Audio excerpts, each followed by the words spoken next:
उस रात जो मैंने देखा वहाँ किसी भी इंसान के लिए समझना नामुमकिन था। जंगल के बीच मेरे सामने 3 लोग खड़े थे और तीनों मेरे जैसे दिख रहे थे। मेरी सांसें तेज हो गई, दिल ऐसे धड़क रहा था जैसे सीने से बाहर निकल जाएगा। मैंने धीरे से कहा, यहाँ क्या हो रहा है? सड़क पर खड़ा हुआ रहस्यमय आदमी अब भी शांत था, जैसे उसे यहाँ सब पहले से पता हो।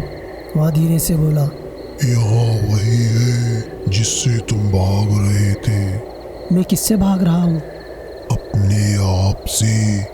उसी समय जंगल से उठकर खड़ा हुआ वहाँ तीसरा में धीरे से मेरी तरफ चलने लगा।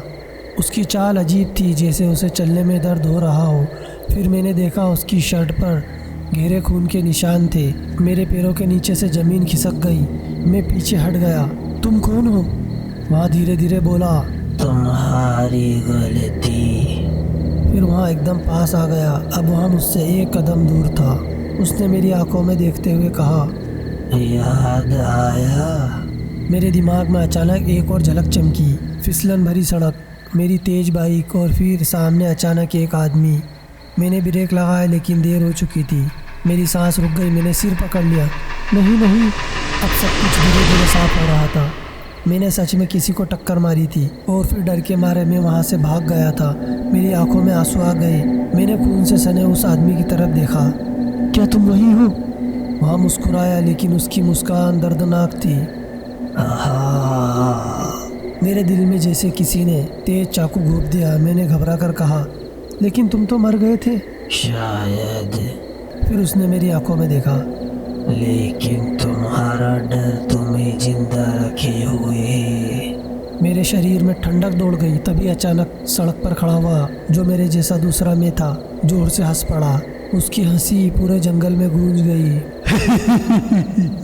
मैंने उसकी तरफ देखा। वहाँ बोला, देखो, सच से भागना इतना आसान नहीं होता। अब मेरे सामने 3 चेहरे थे। एक खून से सना आदमी, दूसरा मेरा दूसरा रूप और तीसरा वहाँ रहस्यमयी आदमी। लेकिन तभी मुझे अचानक एक बात समझ आई। मैंने उस रहस्यमयी आदमी से पूछा, तुम कौन हो? वहाँ कुछ सेकंड चुप रहा, फिर धीरे से बोला, मैं इस रास्ते का रखवाला हूँ। रखवाला? हाँ, इस सड़क पर जो भी आता है उसे अपने सच का सामना करना पड़ता है। मेरे दिल की धड़कन तेज हो गई। और अगर कोई सच से भागे तो? वहाँ मुस्कुराया। तो यहाँ सड़क उसे वापस बुला लेती है। मेरे दिमाग में बिजली सी दौड़ गई। तो क्या इसीलिए मैं फिर से वहीं वापस आ गया था? तभी अचानक जंगल के अंदर कुछ हिला। मैंने उस तरफ देखा और जो मैंने देखा उससे मेरे पैरों के नीचे ज़मीन खिसक गई। पेड़ों के बीच और भी परछाई खड़ी थी, 10-20, शायद उससे भी ज़्यादा, और उनमें से हर एक मेरे जैसा दिख रहा था। मेरी सांसें रुक गई। मैंने डर कर पूछा, ये कौन है? वह रहस्यमयी आदमी धीरे से बोला, ये सब तुम्हारी यादें हैं। मेरे दिमाग में जैसे धमाका हुआ। इतनी सारी?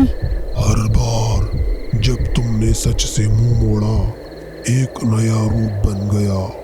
मेरे शरीर में कपकपी होने लगी। मैंने धीरे से कहा, तो क्या मैं यहाँ फंस गया हूँ? यहाँ तुम्हारे ऊपर है। अगर तुम सच स्वीकार कर लो तो शायद तुम्हें रास्ता मिल जाए। मैंने पूछा, और अगर नहीं किया तो? उसने जंगल की तरफ देखा जहाँ बहुत सारी परछाई हिल रही थी। फिर वहाँ बोला, तो तुम भी उनमें से एक बन जाओगे। तभी अचानक मेरे पीछे से फिर वही आवाज़ आई। वहाँ धीमी फुसफुसाहट, भाग जाओ। मेरी सांस रुक गई। मैंने तुरंत पलट कर देखा लेकिन पीछे कोई नहीं था। फिर वही आवाज़ आई, अगर तुम यहाँ रुके तो कभी बाहर नहीं निकल पाओगे।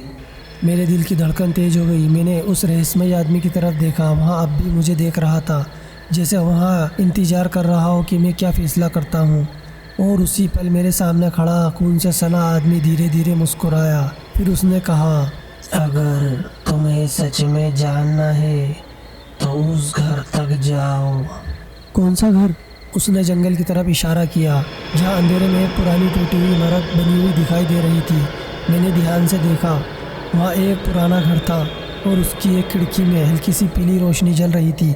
मेरे शरीर में सिरन दौड़ गई। मैंने पूछा, वहाँ क्या है? खून से सना आदमी धीरे से बोला, वहाँ असली सच है। और उसी पल उस पुराने घर की खिड़की में एक परछाई हिली और वहाँ परछाई मुझे ही देख रही थी।